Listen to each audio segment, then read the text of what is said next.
Ladies and gentlemen, it's a great privilege to be back here in the beautiful Livery Hall, and I'm very grateful for the corporation's invitation to speak on what's a very important and timely topic. I have been lucky enough to work closely with government and the corporation and others on digital trade initiatives. But amongst other roles, I'm currently the trustee and chair of the UK's Open Banking Implementation Entity, which rolls off the tongue very well and shortened to OBIE for everyone in the know. And I wanted to speak today about the great British success story that is open banking. In the context of digital trade, open banking's potential is a key asset in digital trade negotiations. First of all, it must be said that this conference does come at a pivotal time with the announcement just yesterday of our new Prime Minister. I think we can all agree she has a Herculean task at hand. But one of the crucial issues that she and her cabinet will need to get a handle on from day one, from today, is how we take this country out of an economic crisis and into economic growth. So no small task, you may say. But if there's one lesson we can learn from history, it's that when crisis hits, innovation is always part of the solution. Often crises present us with unique conditions that allow innovators to think and move more freely and create rapid, impactful change. And historically, we Brits have shown our ability to think outside of the box and react agilely in a crisis. In 1866, during the economic downturn known as the Panic, the Bank of England, rather than pulling up the drawbridge of lending, increased assistance to the stricken market, combined with a tightened and elaborate system to maintain the quality of bills. And this innovation resulted in the pound being established as a world currency. But we all know that being able to adapt to the current situation is what we're best at. And at the heart of our most successful innovations is those solving real problems and making our lives easier. They're also driven by the intensely human desire to help, to connect with other people and be part of the solution when things get hard. And today we find ourselves in front of a similar challenge. And in today's world, our most valuable currency is digital technology. The opportunities that lie ahead in digital trade are ones we cannot afford to miss. If the UK is to thrive as an independent trading nation after leaving the EU, the government must do everything in its power to support a dynamic, innovative and growing economy and be ambitious in scaling and export. And in this context, open banking is both dynamic and innovative and can play an important role in helping our economy to grow. It's internationally recognised that open banking empowers consumers, increases competition and transparency, and has contributed to the development of our thriving fintech sector. In fact, globally, as many as 50 countries, large and small, have open banking programs in consultation, design, or implementation. And these have been inspired by what the UK has done.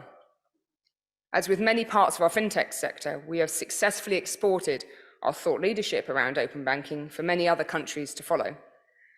And those countries look enviously at how the UK has leveraged what open banking can deliver and are taking our blueprint to their own markets. Imitation is the sincerest form of flattery, as we know, and open banking is a real UK success story. However, we do want to ensure that we can continue to develop the sector beyond the original remit from the Competition and Markets Authority, and we will work closely with the FCA and PSR as they take over the open banking remit into a new entity. Our position as global leader in the open banking sector represents a huge opportunity in digital trade. Demand is increasing for UK expertise to share the ingredients that made the implementation of our trusted open banking framework so successful. A framework that works for consumers and small businesses alike, which has transformed the way that millions of consumers and small businesses can leverage their financial data, taking control of their finances and accessing better products and services. Today, there are more than 6 million active users of open banking, and this number is currently increasing by 1 million every 6 months. So what has been the secret of our success? Largely, it is down to an unmatched blend of world-class talent, progressive regulation, an entrepreneurial mindset, and a strong client base here in the UK. The Open Banking Implementation Entity, mandated by the CMA in January 2018, played a vital role in making sure open banking was a success in the UK. And this type of organisation is actually unique to the UK. It's allowed third-party providers, the fintechs, to overcome challenges much quicker than other European countries. Beyond open banking, the Khalifa Review was also a great catalyst for action and sent a fantastic signal to the world for our high ambitions in this space. The review recommended to convene opportunities and unblock regulatory obstacles. It's a great example of successful collaboration between government and the private sector. And with seed funding from Treasury, the proposed Centre for Finance, Innovation and Technology will soon be up and running. By continuing to partner with the government, the sector has potential to lead the way in creating global opportunities for UK consumers and businesses. As we look ahead, one of the biggest challenges the open banking sector faces is to ensure that momentum is not lost. Countries across the world are looking at ways to develop their own models, with some preferring a market-led approach or being ambitious in introducing legislation across open banking, open finance, and smart data, such as Australia. The danger is that barriers may be created, which will impede the ability of UK tech firms to export their products abroad. So it would be a missed opportunity for the UK not to leverage its current status as a world leader in the sector by not promoting its innovative leading fintechs, as well as its own open banking model across jurisdictions, setting the tone for the future of digital trade. As we all know, the government has supported the fintech sector in recent years by establishing fintech bridges with other countries, reducing regulatory barriers and supporting international expansion in a post-Brexit world. Those bridges have been established in Australia, China, Hong Kong, Singapore, and South Korea. And ongoing negotiations and the FTAs with other countries such as India, Canada, and Mexico all hold potential to lock in or improve existing trading conditions for financial services providers.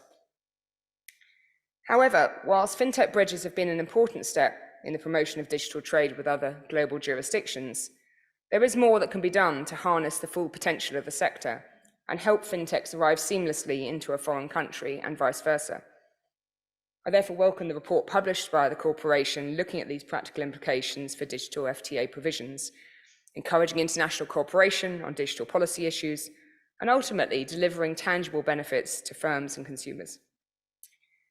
The government should support our advanced UK open banking firms by facilitating access to other jurisdictions and markets and identifying trade opportunities that our trade missions can help promote.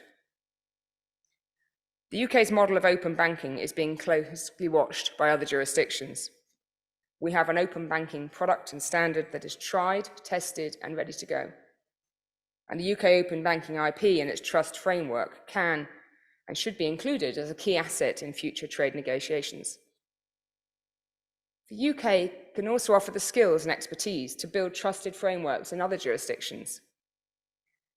The ancient Romans were noted for their achievements in construction, and many Roman arches are still standing. They've survived for 2,000 years. And the Romans had an interesting practice. When they finished building an arch, the engineer in charge was expected to stand beneath it when the scaffolding was removed. If the arch didn't hold, he was the first to know. That is why the potential of what we have built in the UK is enormous. We at the OBIE are confident that our bridges are secure, and if other jurisdictions are happy to learn from us all, we can continue to build connecting bridges. We will happily stand underneath those. We do hope, as we continue along the road to a post-COVID recovery, looking for new economic growth opportunities, the government will show the same level of confidence and ambition in the huge potential of digital trade. I thank you again for the invitation today, Damien and the whole team. Thank you for listening, and I believe I'm now handing over to Sally Jones from EY on the next panel of digital trade. Thank you.